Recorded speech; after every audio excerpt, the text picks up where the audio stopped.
Hello বন্ধুরা, top জ্ঞান চ্যানেলে আপনাদের স্বাগতম। আজকের এই ভিডিওতে যে মূল টপিক হচ্ছে, আপনি কি আপনার আধার কার্ড নাম্বার জানেন না বা আপনি আধার কার্ড হারিয়ে ফেলেছেন, সেক্ষেত্রে আপনি ফোন নাম্বারের মাধ্যমে কিভাবে সেই আধার কার্ডটাকে ডাউনলোড করবেন এবং সেই আধার কার্ডটা কিভাবে আপনি প্রিন্ট করবেন, সমস্তটাই আজকের এই ভিডিওতে বলবো। তাই প্রথমত ভিডিওটা প্রথম থেকে লাস্ট পর্যন্ত দেখতে থাকুন। প্রথমেই ফোন বা কম্পিউটারের ক্রোমবক্সটা ওপেন করে সেখানে UIDAI লিখে সার্চ করে ফেলুন। এটা লেখার পর আপনার এইরকম একটা ফেস ওপেন হবে এবং প্রথমেই যে অপশানটা আসবে সেখানে UIDAI অপশানটাতে ক্লিক করে দিন। ক্লিক করলে আপনাকে ল্যাঙ্গুয়েজ চুজ করতে বলবে, আপনি প্রথমত ইংলিশটা চুজ করে এরকম ফেসটা আপনার অফিসিয়াল ওয়েবসাইটটা দেখতে লাগবে। সেখানে কি করেন, মাই আধার অপশানে ক্লিক করে চেক আধার স্ট্যাটাস বলে একটা অপশান আছে, সেইখানটাতে আপনারা ক্লিক করে ফেলুন। ক্লিক করা হয়ে গেলেই এরকম ফেস ওপেন হবে এবং নিচের দিকে একটা স্ক্রল করে নেবেন এবং সেইখানে রেক্টিভিউ আধার নাম্বার EID SID বলে একটা অপশান আসবে, সেইখানটাতে ক্লিক করবেন, যেটা ডেসক্রিপশনের মধ্যে দেখতে পাচ্ছেন।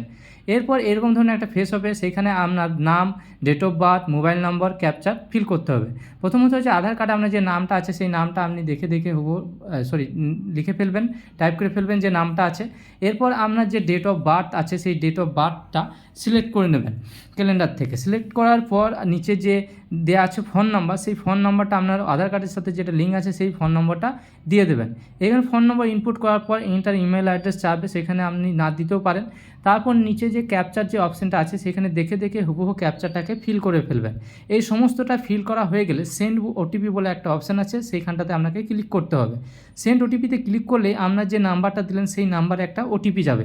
সেই OTPটা দেখে দেখে আপনি এখানে টাইপ করে ফেলবেন এবং টাইপ করা হয়ে গেলেই আপনাকে সাবমিট অপশানটাতে ক্লিক করতে হবে। আমি প্রথমত OTPটা দিয়ে দিচ্ছি এবং সাবমিট অপশানে ক্লিক করলাম।